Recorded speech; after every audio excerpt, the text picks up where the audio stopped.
The Meghalaya Schools Welfare Development Association central body has submitted a memorandum to Education Minister Rakam A. Sangma outlining 5 key proposals to enhance the state's education sector. The association, comprising representatives from various schools, aims to categorize schools into primary, lower primary, secondary and higher secondary institutions, ensuring a uniform policy framework. The proposed initiatives include the streamlining of secondary education through the introduction of vocational courses and skill development programs in secondary schools to improve employability, the revamping of primary schools through the upgradation of school infrastructure and resources to provide a solid foundation for young students, to provide training and support for untrained teachers pursuing DLED courses through the National Institute of Open Schooling or NIOS,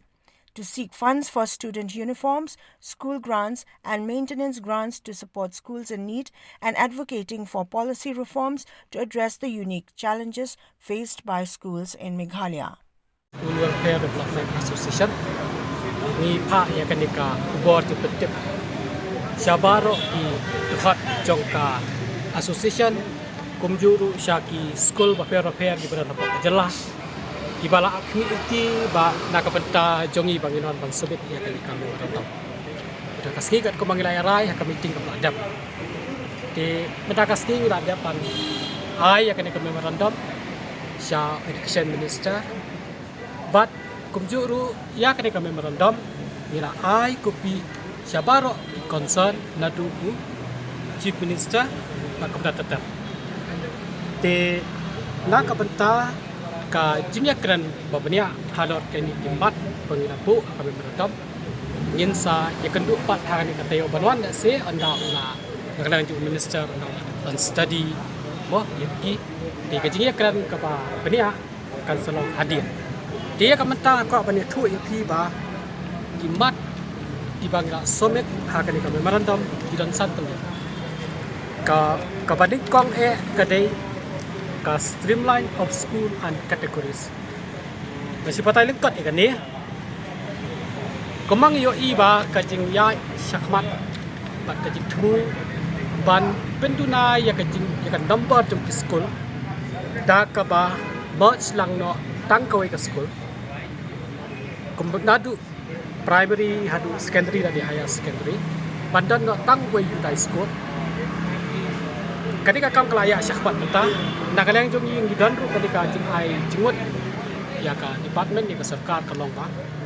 hakabedai baka kerteng jong ka school ban itu officially tang kawai de kabut da ka level ka bahalo nama balai pura sikata ya ki school jong ila itu nala ka jong ya ka LP la ka jong ya ka UP la ka jong ya ka secondary la ka jong higher secondary la ka jong kabut jing ya ba ka jing trikam ba ka jing ai information education jing ya di kumang yo ibak lapan pau do chief minister ba kajala jumi kede bitala ka pon ek school bu khasa hajar tap di kade namar ba hang ni hasla jumi ra thu la ka jong categories de da la streamline no la merge no ya kan di anget ba kan number jong school kan sa duna tadi ko ikamat kusam de na lor bang kata kajing ai jingmot ba ya kalau kakateng ngikwa ruba ngindon te tang kawai ka categories but itu kata kumki non government aided and partially aided kakum bala mention ha poka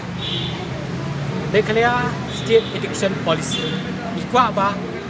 kadi kajik itu nang syahmat kan long lo tang hakini kakum bala kuita ka poka policy te kamat ka ba ar ka ba ilabu kadai ka financial support nak tak secondary school but ka upgradation PE kani ka jingirap ki secondary kani ka mat ka ba nakawai ka por sim ka pola jiakran ha ka ba nakalan ka office jong ka directorate kumjuru nak education department ki juha ka proposal prop SSE corner school ni ang yakadi ki grant group kum maintenance grant school grant dewan extend and idle school baro nang ba quality of education kan don na kajila jila ikaddo yawai na kalian do kaseng ikwa ba sarkar kan sikya yang ini isu bang bu Namar ni ide kita kitu berang dan kecil ya boleh pergi berjalan. Ba kita nak pasai tu ba ni dan kecil kersian ya kitu school tiba ong ba tiba dan kena dan kaki go school ni yang akan nongrem ba ni kedan batawa na ka school bersama bersama. Kajimam ni ai jang sarkar ya kitu school minta kelawan rak kela kecil ya school ba. Kiba ini school kiba clash tom kiba le abha mo kim yo di tinera no hikai kidan kini kai qualify kim yo kata kita ki school kiba la pau siam license net kim la pas makin tang weru di kita school kidan yo ki tinera pasaka kiba lekin le na ai kata bisa I know di school kiba dan hok pasong ya quality education kan kio boleh semua.